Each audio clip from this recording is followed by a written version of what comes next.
வணக்க நண்பர்களே, நான் உங்க மெக்கானிக் காலை பேசுறேன். நம்ம இன்னைக்கு என்ன இந்த வீடியோல பார்க்க போறோம்னா, இது கஸ்டமர்களுக்கான ஒரு வீடியோ இது. இது பாத்தீங்கன்னா நிறைய பேர் என்ன பண்றாங்கன்னா, அந்த கிளட்ச் வந்து ஃபுல் டைட்ல இருக்கும். வண்டியில பாத்தீங்கன்னா ஒரு நிறைய வண்டியில பாத்தீங்கன்னா கிளட்ச் வந்து ஆட்டோமேட்டிக்கா ஃபுல் டைட் ஆயிடும். அது என்ன பண்றாங்கன்னா நிறைய பேர் கவனிக்காம ஓட்டி என்ன பண்றாங்கன்னா, உங்களுக்கு அந்த ஒரு ரூ. 100 150 கேபிள மாத்தாம ஓட்டி கடைசியில பாத்தீங்கன்னா உங்களுக்கு கிளட்ச் பிளேட் ஒரு 2000 கிட்ட வரும். கிளட்ச் பிளேட் மாத்துற அளவுக்கு உங்களுக்கு வேலை வச்சிரும். அது நீங்க எப்படி செக் பண்ணி மாத்தணும்ன்றது இந்த வீடியோல பார்க்கலாம். வாங்க வீடியோல போகும். இந்த கேபிள் பாத்தீங்கன்னா உங்களுக்கு டிஃபரெண்ட் தெரியும். எப்படின்னு பாத்தீங்கன்னா அதை பாருங்க.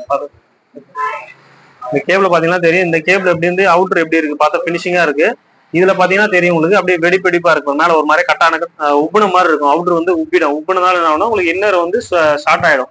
அதனால என்ன ஆகும்னா கிளட்ச் ஆட்டோமேட்டிக்கா ஒரு டைட் ஆயிடும். நிறைய பேர் என்ன பண்ணுவாங்க, இதை அப்படியே வச்சு ஓட்டுவாங்க. ஓட்டுறதுனால என்ன ஆகும்னா கிளட்ச் பிளேட் அடி வாங்கிடும். சீக்கிரமா உங்களுக்கு கிளட்ச் பிளேட் வந்து மாத்துற மாதிரி ஆயிடும்.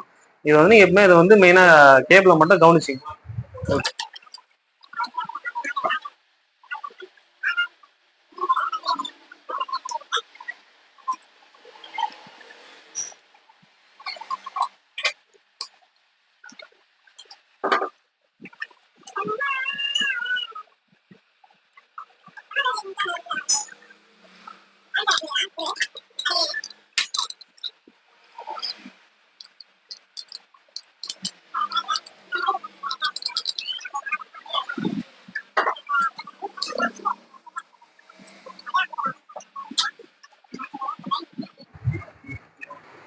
இப்ப பாத்தீங்கன்னா நம்ம கேபிள் மாத்தியாச்சு. இந்த கேபிளோட பிளே வந்து எப்படி இருக்குன்னு பாருங்க.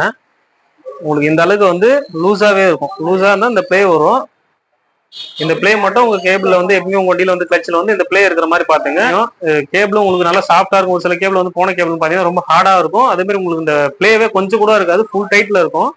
அந்த மாதிரி வச்சு ஓட்டினீங்கன்னா உங்களுக்கு சீக்கிரமா கிளட்ச் பிளேட் வந்து அடி வாங்கிடும். நீங்க இப்போ வந்து இந்த கேபிள் மட்டும் கரெக்டா பாத்துங்க. அந்த கேபிள் உப்புற மாதிரி தெரியுது, இல்ல ஆட்டோமேட்டிக்கா கிளட்ச் வந்து அட்ஜஸ்ட்மெண்ட் ஆகுது அப்படின்னா நீங்க இந்த கேபிளை வந்து கம்பல்சரி மாத்துறது நல்லது. இந்த வீடியோ உங்களுக்கு யூஸ்ஃபுல்லா இருந்துன்னு நினைக்கிறேன். நம்ம மேலும் அடுத்த வீடியோல பார்க்கலாம். இது போல யூஸ்ஃபுல்லான வீடியோஸ் வேணும்னா நம்ம சேனல் லைக் பண்ணுங்க, ஷேர் பண்ணுங்க. நிறைய பேர் லைக் பண்ண மாட்டீங்க. நம்ம சேனல்ல கொஞ்சம் ஆதரவு கொடுங்க. இதோ நம்ம நெக்ஸ்ட் வீடியோல பார்க்கலாம். நன்றி, வணக்கம்.